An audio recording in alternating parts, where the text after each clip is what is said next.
It's week 10 of the fantasy football season, and it doesn't matter if your wide receivers are catching deep balls or... Never mind. Let's talk some wide receivers. Start sits here for week 10.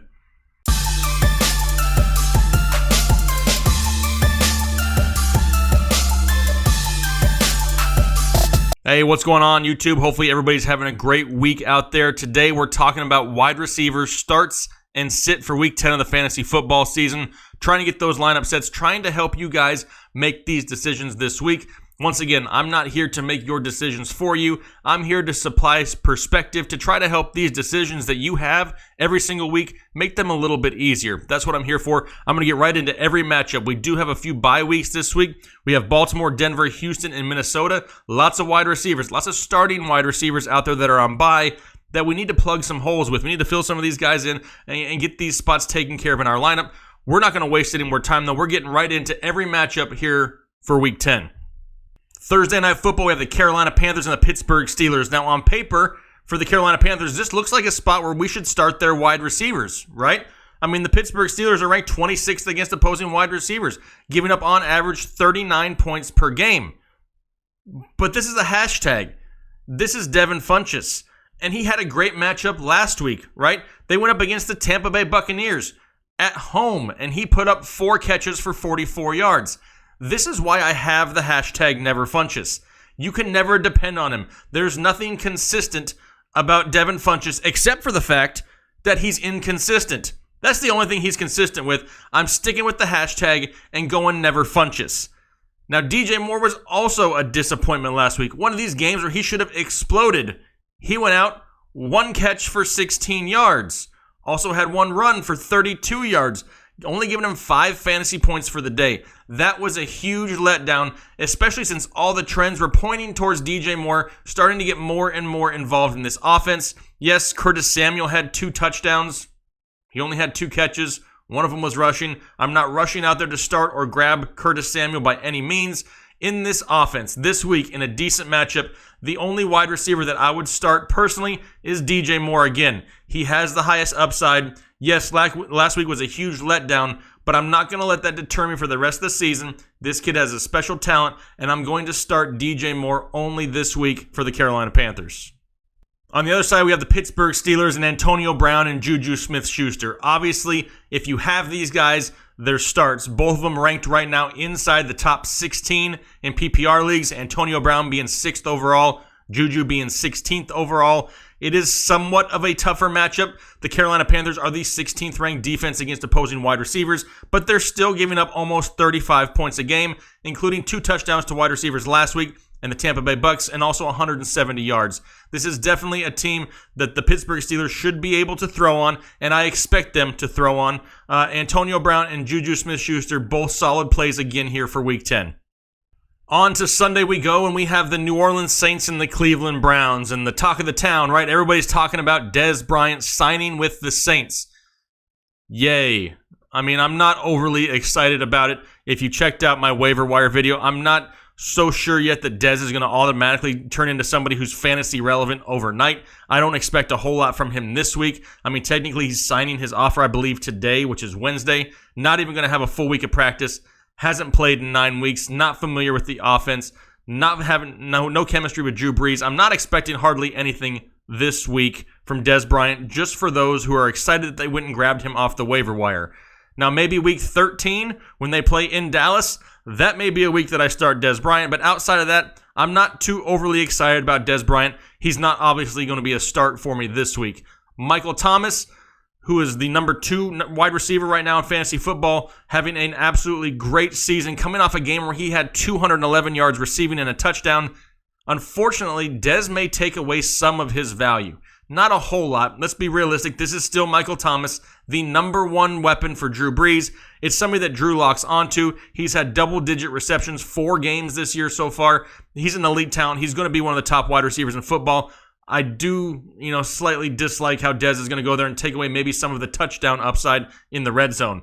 Traquan Smith is somebody who I think takes the biggest hit by Dez signing. I don't think he disappears completely. He did have a touchdown last week, but only on 2 receptions, 23 yards. But going forward, once Dez gets entrenched in this offense and becomes a number 2 starter for them. I do believe that Tre'Quan Smith loses most of his fantasy value this week. He may have some slight upside in some deeper leagues as a flex play or a bye week fill-in. They are going up against the 28th ranked pass defense of the Cincinnati Bengals, giving up on average over 40 points per game, including the week before the bye week, 2 weeks ago, week 9, against the Tampa Bay Buccaneers, gave up 360 yards and 2 touchdowns to opposing wide receivers. A team you can definitely throw the ball on, and I'm still going to start Michael Thomas. Tre'Quan Smith, deep leagues only, 12 teams and larger as a flex play, bye week fill-in. I'm okay with this week until Dez starts taking snaps away from him. He still has some fantasy value. On the Bengals side of the football, we have no A.J. Green, right? He's going to be out for a few weeks. We have Tyler Boyd and John Ross to talk about. Now, Tyler Boyd's been a borderline wide receiver 1 all season long. That's partially because the defense pays more attention to A.J. Green, putting their top defender on him, and not Tyler Boyd. Now that's going to change. The defense's top DB is now going to be matched up with Tyler Boyd wherever he lines up in most cases. That's going to limit the total ceiling, the upside maybe of Tyler Boyd, but the volume is also going to increase. The target share will increase. John Ross now becomes somewhat fantasy valuable in deeper leagues as a flex play, because now he'll assume the old Tyler Boyd role. This is a great matchup. The Saints give up points in bunches to opposing wide receivers. They've given up multiple touchdown receptions the past 2 weeks. This is a team that's going to score points in New Orleans, right? They're one of the best teams in football. Cincinnati's not going to be able to stop that offense of the New Orleans Saints. They're going to have to be forced to throw the ball a lot to stay in this game. Tyler Boyd's going to be one of my starts of the week based off of volume alone. He should see a huge target volume. John Ross, if you're in a deep league, I mean like 12 teams or larger, he's a decent flex play bye week fill-in this week. Maybe a possible streaming option or a DFS play, somebody who won't be highly owned but has that big play potential in an offense that's going to throw the ball a lot. But Tyler Boyd is really the only guy that I'm going to start here for sure for Cincinnati in week 10. Falcons and Browns are next, and I'm not one to pat myself on the back, but I did say Julio Jones would get his touchdown last week, and he did. Finally, the worlds can rejoice that Julio Jones is on the touchdown board with 1 so far this year. Do not be surprised if the floodgates open and he gets a few in bunches here in the few coming weeks. He's an obvious start no matter who he's playing. If you have Julio Jones, you start him. Calvin Ridley, though, is somebody who's going to be another one of my starts for the week. We kind of saw it last week against the Redskins. If they can put Calvin Ridley in the slot, he will dominate slot DBs, linebackers, whatever it is they put on him, he will dominate in the slot. The play of Mohamed Sanu on the outside is giving the Falcons the opportunity to keep Ridley in the slot, and he's doing great with it. Coming out of the bye week, 6 catches, 71 yards, and a touchdown. Now they get the 22nd ranked defense against opposing wide receivers in the Cleveland Browns, giving up almost 39 points per game. They've given up multiple touchdown passes 3 out of their last 6 weeks to opposing wide receivers. It's going to be a game in Cleveland. Cleveland plays a little bit better at home than on the road. I do expect some offense in this game. Matt Ryan is playing great. Calvin Ridley is going to be one of my sneaky starts of the week. Mohamed Sanu, also one of these guys who's super consistent, gets 0 credit in fantasy football. He's averaging double digits, 10 points a game in PPR leagues, had 4 catches for 45 yards, had a touchdown that was called back last week. He's definitely a great play. However, in deeper leagues only am I starting Mohamed Sanu just because his ceiling is a little bit lower than Calvin Ridley's. But as far as this week goes, fire up Jones and Ridley at will. On the Brown side of the football, we have Jarvis Landry and Antonio Callaway. Now, if you have Jarvis Landry, more than likely he's one of these guys that's a must-start on your team. You may have went heavy running back in the draft, and he was one of your top wide receivers, more than likely. So if you have him, you're starting him. You've been slightly disappointed with him. I get it. He's still the 18th ranked wide receiver in PPR leagues. He's still seeing the volume, seeing the targets. Yes, he only has 2 touchdowns on the year, which is slightly lower than we expected there in Cleveland, but they're a team that's going to throw the ball a lot, going up against the 30th ranked defense against opposing wide receivers in the Atlanta Falcons. Now, yes, last week, the Falcons on defense looked much improved, but that's going up against an offensive non-juggernaut in the Washington Redskins that are decimated with injuries that really struggled. If you take the 2 prior games before the bye week for the Atlanta Falcons, they gave up a total of just under 600 yards receiving to opposing wide receivers. That was against the Giants and the Bucs. I'm expecting a bigger day this week for the Cleveland Browns, who play better at home. Jarvis Landry's a must start. Antonio Callaway is starting to be somebody who's a little bit more effective. The volume isn't going to be there. He's going to be big play, touchdown dependent. In my opinion, more of a DFS play, not so much as a season-long play. He's more of a crapshoot. Maybe if you're in a 12 to 14 team league as a flex play or a bye week fill-in is the only way that I would use Antonio Callaway this week. Yes, against the Chiefs last week, 3 catches for 51, 8 fantasy points. He's now averaging 11 points over the last 2 games. Decent start. Not somebody that is an absolute must start for me here, though, in week 10. Jarvis Landry, though, is the one wide receiver that I feel comfortable starting in Cleveland for week 10. Lions and Bears are next, and for the Lions, we now only have the two-headed monster since there's no Golden Tate. So we have Marvin Jones and Kenny Galladay, both of who I really love the upside for going forward, rest of season, and this week. Marvin Jones, in my opinion, gets a huge jump all the way from maybe a wide receiver 3 to a high-end wide receiver 2 now. He had a decent week last week against the Minnesota Vikings, all things considered. 6 catches, 66 yards, 12 fantasy points to come off his big game that he had there in week 8 against the Seattle Seahawks, where he had 7 for 117 and 2 touchdowns. He's definitely going to get a bump going forward. And now they get the Chicago Bears. The Bears can stop the run. They're one of the best run defenses in all of football. Where they struggle with is giving up production to wide receivers and in the secondary through the passing game. On average, they're giving up over 37 fantasy points per game. Last week, they played the Buffalo Bills, so it's really not a fair judge of what this defense can do because let's be realistic, not a whole lot of offense in Buffalo. But they have given up on average 175 yards to opposing wide receivers over the last 4 weeks. Definitely a team that you want to throw on because you can't run on them. Marvin Jones is a must start for me this week. As far as Kenny Galladay goes, he was a little bit disappointing last week. We expected more, being that Xavier Rhodes wasn't going to be shadowing him all game long. Only ended up with 3 catches for 46 yards. The biggest limitation to these two is keeping Matthew Stafford upright. They gave up way too many sacks last week. If they can keep him upright, both of these guys are solid wide receiver 2s going forward. As far as this week, going up against a Bears defense, which Chicago will be at home, I expect some offense to be put up by the Bears and then have to be mashed by the Lions. Both of these guys, Kenny Galladay, Marvin Jones, going to be starts for me personally here in Week 10. Slightly a different story on the other side of the football for the Chicago Bears, where Taylor Gabriel's dealing with leg soreness, and you got Allen Robinson still dealing with that groin issue. Both sound like there's a chance that they play this week, but I'm not overly excited about their upside. They're going to be big play dependent. To me, Allen Robinson is an absolute must-sit. I don't care if he's healthy or not. He just doesn't fit into this offense, in my opinion. Taylor Gabriel, somebody who I have liked a little bit better. He's averaging 11 fantasy points per game for the season. Last week against Buffalo, which is a tough defense, 3 catches for 45. It's going to be another one of these tough matchups. Darius Slay and the Detroit Lions play great against opposing wide receivers. Currently the 6th-ranked defense. They have given up touchdowns, however, to opposing wide receivers 4 straight weeks. So things are slightly boding well for this offense in Chicago.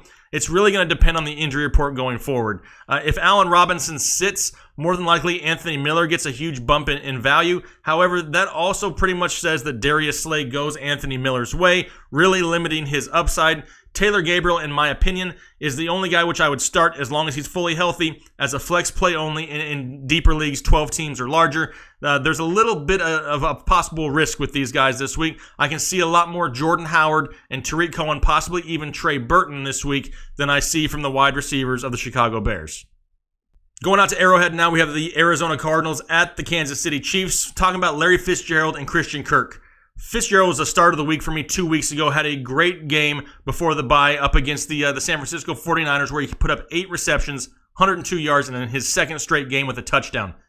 With that change in offensive coordinator for the Arizona Cardinals, I really expect them to get Larry Fitzgerald more involved on a weekly basis, not just this one-time thing that we saw in Week 8. It's going to be like this going forward. They need to make that conscious effort to get David Johnson and Larry Fitzgerald more involved. He may not be what he was a few years ago, but he's definitely one of the best receivers in football, some of the best hands in football, and could quickly turn into a possession receiver that could rack up receptions in a hurry. That's very valuable, especially in PPR leagues. He has the touchdown upside still. It's somebody who Josh Rosen looks for a lot. There's not a whole lot of options in Arizona. You got Christian Kirk, David Johnson, and Larry Fitzgerald. That's about it. That gives him a huge target share, and Fitz is going to be a must-start for me this week against the Kansas City Chiefs. The Chiefs are going to put up some points. They do every single week.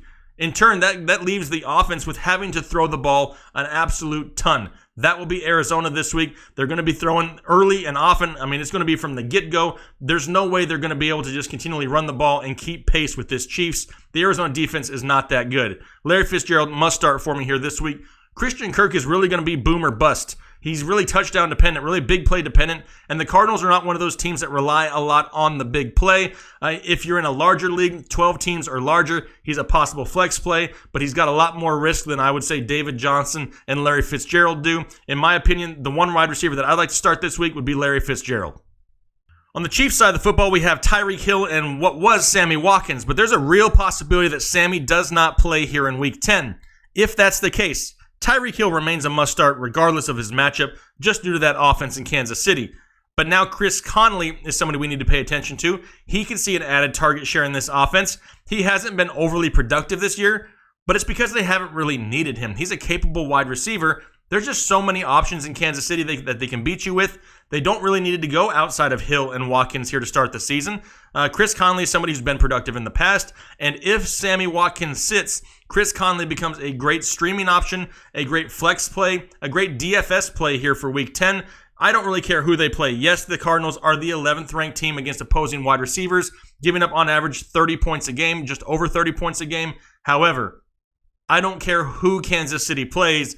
All the weapons in that offense are must-starts, and that would almost include Chris Conley if Sammy Watkins sits. It really depends on your depth and size of league, but he is going to have some added value here this week. Patriots and Titans are next, and with the Patriots, we'll talk Julian Edelman, Josh Gordon. It doesn't matter, in my opinion. As long as they're healthy, Julian Edelman and both Josh Gordon will be starts in this offense. It only helps when Gronk sits. That boosts the value of both of these guys, and you're starting to see it. It is a decent matchup against the Tennessee Titans. Last week against a horrible Dallas offense, they gave up 169 yards and 2 touchdowns to opposing wide receivers, giving up multiple touchdowns to those opposing wide receivers the last 2 straight weeks. This is a team that's easier to throw on than run on, and it doesn't really matter. It's Tom Brady, the New England Patriots. Julian Edelman and Josh Gordon are both must-starts as long as they're healthy. On the Titans side, it's the complete opposite. Where everybody's a must-start for New England, it's almost to the point where everybody's a must-sit in the passing offense. Yes, Corey Davis had a decent day this past week against the tough secondary of the Dallas Cowboys, but he only had 6 catches for 56 yards. Yes, 11 fantasy points. Hasn't gotten double digits, until this week, all the way back since week 4. It's not somebody who I trust right this second. Yes, the offense looked improved, but right now, the only piece of that offense that I would start would be Dion Lewis. Outside of that, I don't want to risk it with anybody in this Tennessee Titans offense, especially going up against a defense in New England that is decent against opposing wide receivers. Over the past 3 weeks, they've only given up 1 touchdown to opposing wide receivers. There is solid secondary there, and I'm not going to risk it with anybody from the Tennessee Titans this week. Redskins and Bucks are next, and for the Redskins, things aren't looking the best. Now, there is a chance that Jamison Crowder comes back this week. Yes, they just lost Paul Richardson for the year. Josh Doxson kind of assumes that number 1 role, if you want to call it that. However, Josh Doxson hasn't exactly been a model of consistency. Last week against the Falcons, 3 catches, 31 yards, and a touchdown. Best game he's had all year would probably be Week 8, where he had 5 catches for 49 yards. Somebody who's highly inconsistent. He's struggled with drops in the past.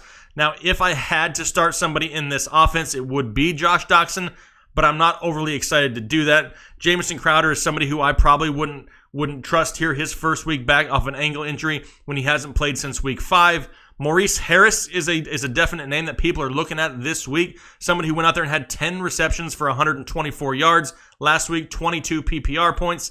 He's going to see volume, right? And we always talk about, well, you can't score points in fantasy football if you don't get the touches. He's going to get the targets. That could be a positive. Am I sold that Maurice Harris is a consistent producer in fantasy football week in and week out? I'm not sold on it after just 1 performance, by far his best game of the year. However, if Jamison Crowder does sit again, Maurice Harris has streaming value as a flex play in deeper leagues. Like I said, though, he's not somebody that I rushed out to the waiver wire to pick up and plan on starting. See how it goes this week. If he continues to produce at a high level, this is definitely a name that we may look at here down the stretch. But as far as Week 10, it's a great matchup against the Tampa Bay Bucks. 31st ranked defense against opposing wide receivers. They've given up touchdowns every single week to an opposing wide receiver. I just don't know if I'm willing to put, down and start Maurice Harris here in Week 10. On the other side of the ball for the Tampa Bay Bucks, we have a lot of options, right? We have Mike Evans, Chris Godwin, Deshaun Jackson, now Adam Humphries. You still have O.J. Howard, in that passing game. And last week, when Fitzmagic took back over, I got all excited. I thought all these wide receivers that I just named took a big, huge leap in value. What I wasn't expecting is for the biggest jump to come to Adam Humphries. His 8 catches, 82 yards, and 2 touchdowns, by far his best game of the year. He was somebody that Fitzmagic was looking at a lot. And all the other guys, Evans, Godwin, Jackson, they all had disappointing weeks. Now, is it going to continue that way every single week? Probably not. He has enough options where he's going to be able to spread it around. In my opinion, the one must start every single week is Mike Evans. Outside of that, Godwin, Humphries, and Jackson are only bye-week fill-ins, streaming options as hopefully just flex plays going forward, only because I can see all three of these guys taking turns and eating into each other's production. If you have one of them, they're all decent starts on a weekly basis. They all have upside, but it's really hard to pinpoint who is the true number 2 option in that offense and who can we trust going forward. It's a crapshoot every single week. If you got one, decent flex play, but just realize it could not be their week, and all those touches that Humphries saw last week could very well go to Djax this week, to Godwin next week. We just don't know. That many options makes it really hard to pinpoint where the targets are going to go. Back to the epic showdown of the Bills and the Jets. Starting off with the Bills. I mean, do I really need to talk about the wide receivers for the Bills like anybody is going to start them? I want to know in the comment section if you're forced to start a wide receiver for the Bills, because I don't think there's anybody out there. I mean, it says that there's 6.2% of people starting Kelvin Benjamin in ESPN leagues. Have you given up all hope in life? Why are you starting Kelvin Benjamin? Starting off with the trio of wide receivers there for the New York Jets, the trio of inconsistent, unproductive, unreliable, whatever negative words you want to throw out there, Robbie Anderson, Jermaine Kearse, and Quincy Enunwa. Now, I do like Quincy Enunwa rest of season. However, this week against the Buffalo Bills defense, which is like the only thing they know how to do in Buffalo, they haven't given up a touchdown to an opposing wide receiver the last 2 weeks. This is definitely a team that can play great defense. You could also say, well, who have they played those last 2 weeks? Maybe they've played some horrible teams that can't throw the ball. They've played Chicago and New England. Pretty decent games with some wide receivers that can put up some points and score some touchdowns. They're a great secondary there in Buffalo. I'm not trusting anybody here for the New York Jets in Week 10. I'd rather just pass, pick up Enunwa, and maybe be somebody that I can play later on in the year. Jags and Colts are going to be next, and we have all those young, talented receivers in Jacksonville that could really be productive if they weren't playing in Jacksonville and being, thrown the ball by Blake Bortles. That really limits the upsides of these guys going forward. They do have a tougher matchup this week against the Indianapolis Colts, currently the 9th-ranked defense against opposing wide receivers, giving up on average 30 points a game. However, the last 2 weeks combined, they've given up 200 yards receiving. It's not that, bad of a defense in Indianapolis. I think we kind of forget about them up there for whatever reason it is. They don't get a whole lot of respect as far as shutting down opposing wide receivers. They have had a few bad weeks this season. However, as of late, they're much improved, and I really like that secondary in Indianapolis. Dede Westbrook, Dante Moncrief, Keelan Cole, heck, even DJ Chark have value. The problem is there's so many of them with bad quarterback play. It's kind of similar to what I was talking about in Tampa Bay. You don't know whose week it's going to be. There's really no true number 1 wide receiver there for the Jacksonville Jaguars. If you had to kind of think that there was, it may be Dede Westbrook volume-wise, but Dante Moncrief has the higher touchdown upside. Keelan Cole is the better deep threat. DJ Chark's a great possession. I mean, there's just too many variables in this offense. For that reason, I'm sitting all of the Jacksonville wide receivers this week, not only because of Blake Bortles. It's a tougher matchup, and until we can see who really takes the lead in this wide receiver group, it's really a crapshoot every week that I don't want to deal with. Unless you're in one of these 14-team leagues or larger, I'm not trusting any of these guys. On the Colts side of the football, I'm a little bit worried about that matchup this week. I'm going to make T.Y. Hilton one of my sits for the week, and I hate to do it because I own a few shares of T.Y. Hilton this year. He's one of the most consistent producers with Andrew Luck. I understand that. He has 4 touchdowns so far in the season. He's missed time with some injury. His game before the bye week, only 1 catch for 34 yards. It is the top-ranked defense against opposing wide receivers that he's going up against. More than likely, Jalen Ramsey will be paired up with T.Y. Hilton. They didn't allow a touchdown their game before the bye week against the Philadelphia Eagles. They've only allowed 5 receiving touchdowns by opposing wide receivers all season. This is still a top defense. They haven't been playing like it. Hopefully they were coming out of the bye week where they've had 2 weeks to prep for this game, and they're going to try to make a run here in the second half. I really don't like the chances for T.Y. Hilton this week, partially because Jack Doyle is back in the mix, and he's going to eat up some of those targets that could have went T.Y.'s way. Chester Rogers is another guy who's been fairly consistent in this offense. Not so much the game before the bye, but leading up to it, he's somebody that Andrew Luck used a lot. Eric Ebron is still in the mix. There's a lot of other ways for them to go that I don't see them forcing the ball T.Y.'s way this week. He's going to be a sit for me this week. As far as the other receivers there in Indianapolis, Chester Rogers, in my opinion, is really the only other one possibly worth rostering in deeper leagues, but if you have him, he's going to be a sit for me also. I'm just going to avoid that defense altogether here in Jacksonville this week to see if they come out of the bye looking a little bit better, despite trading away one of their top defensive linemen. It's still an elite secondary, great linebacking crew. I'm not going to chance it this week with the Colts. Chargers and Raiders are next. With the Chargers, you got Keenan Allen and the Williams guys. You got Mike and Tyrell Williams there, and I've been saying it for weeks. Don't give up on Keenan Allen. The breakout is coming. Don't sit Keenan Allen. You don't want him on your bench when he has a great week. Well, last week was that week. 6 catches, 124 yards, no touchdown, but still had 20 fantasy points. And he is the number 19 fantasy wide receiver in PPR leagues. He's gotten double-digit points every week since week 3. I'm going to continue to say it. Start Keenan Allen every single week. He's a great play, and typically end of season, he turns things on and has a lot better statistical number-wise. He's a definite must-start going up against an Oakland Raiders defense that really doesn't seem to give a crap. As far as Mike Williams goes, somebody who had all that preseason hype, now all he really does is catch touchdowns. He's got 2 catches the past 2 games. Both were touchdowns. He's highly touchdown dependent at this point, and to me, I'm too nervous to start him. If anything, I can see Los Angeles getting a good lead in this game and relying more on the running game of Melvin Gordon and Austin Eckler, limiting the upside of all the wide receivers. Mike Williams is going to be a sit for me again. He just doesn't see the volume. He's only had 3 catches over his last 3 games. To me, that's not worth risking it for. Tyrell Williams still also catching a lot of touchdowns. The volume isn't really there, but last week against Seattle, 2 catches, 23 yards, and a touchdown. That's now 4 touchdowns in his last 3 games. He's also going to be one of those guys who doesn't see a lot of volume, though. He only has a total of 9 receptions over his last 3 games.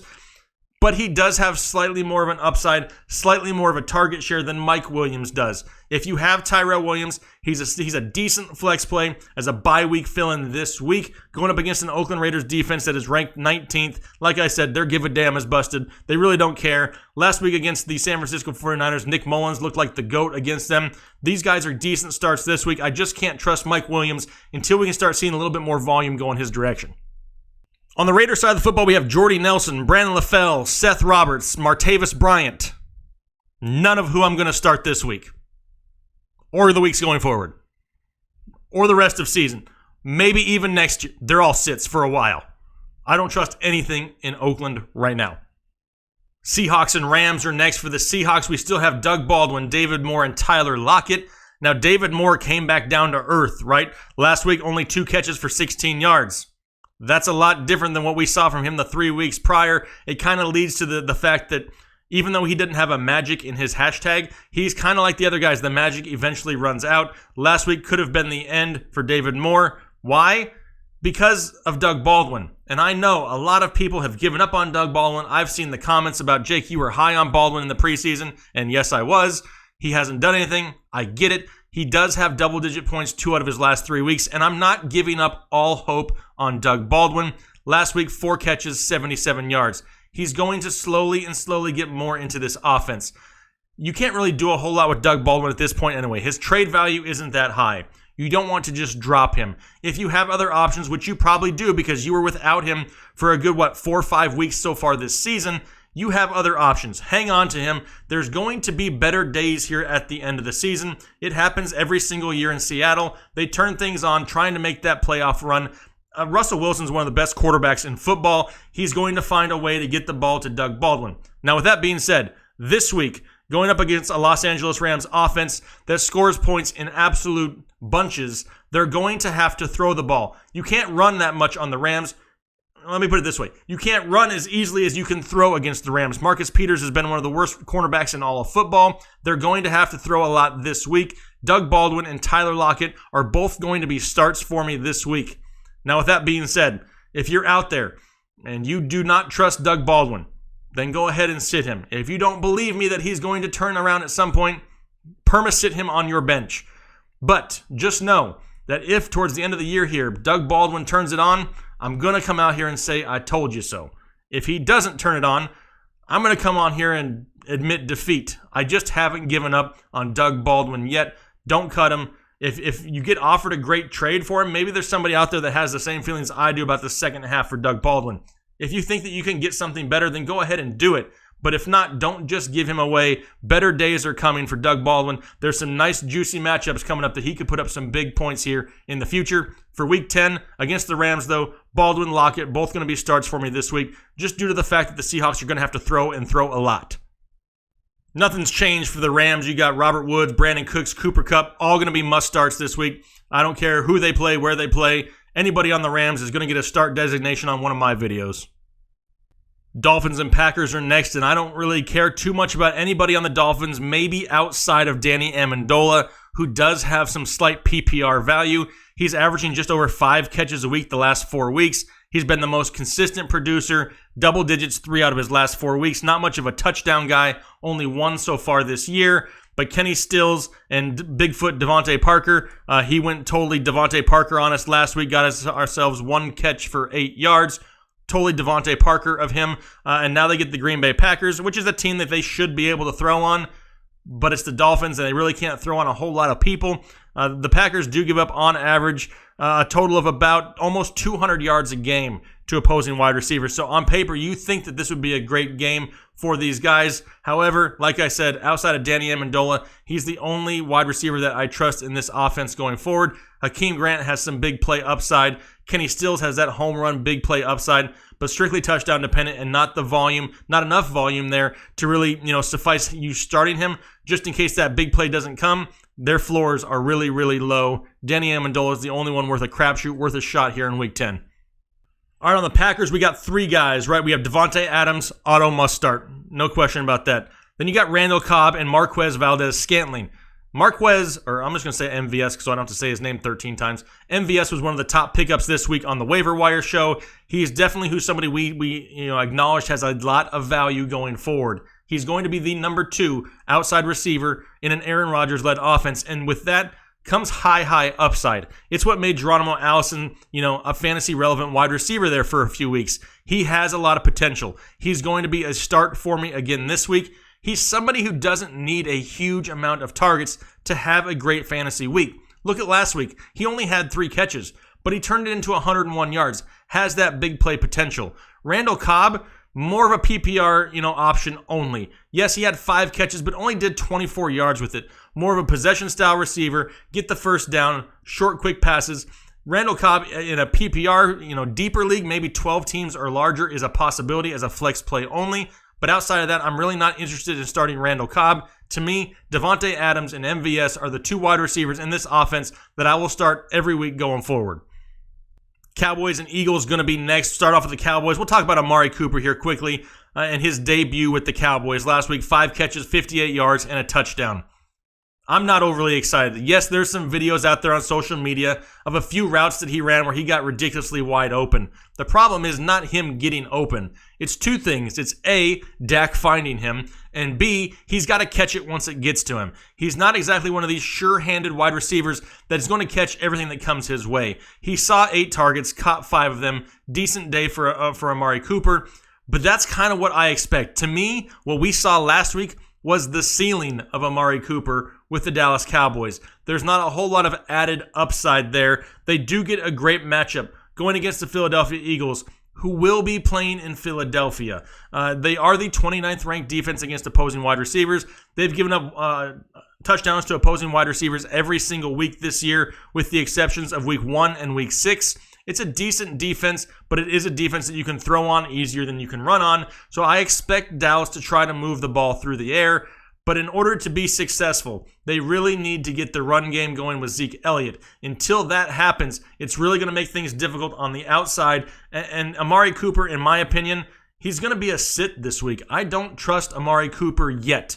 Now, if he goes out there again and shows that he can produce similar numbers to last week in a decent matchup, in a matchup that he should excel in, then I can try to start trusting him a little bit more going forward. But as of right now, I'm sitting Amari Cooper just because that Dallas Cowboys offense is not one that I really want a whole lot of action in right now. For the Eagles, we now have Golden Tate, Alshon Jeffrey, and Nelson Agholor. And everybody's excited to see the initial game of Golden Tate coming off a double bye week. One with the Lions, now one with the Eagles. What's he going to be like in this offense? If I've learned anything about the Philadelphia Eagles offense and Carson Wentz under center, it's that he kind of locks on to certain players. I don't expect Alshon Jeffrey or Zach Ertz to really take a hit in production here. Until there's some chemistry built between Golden Tate and Carson Wentz, I'm not overly excited about this matchup. And Dallas's secondary gets zero credit. They're one of the best defenses in football against opposing wide receivers.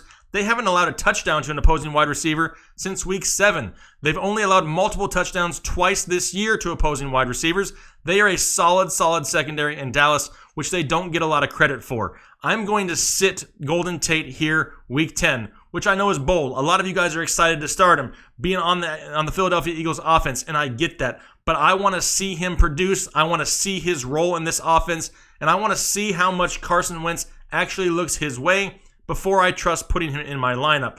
Alshon Jeffrey, as long as Carson Wentz is under center, he's a must-start for me. He has that huge upside.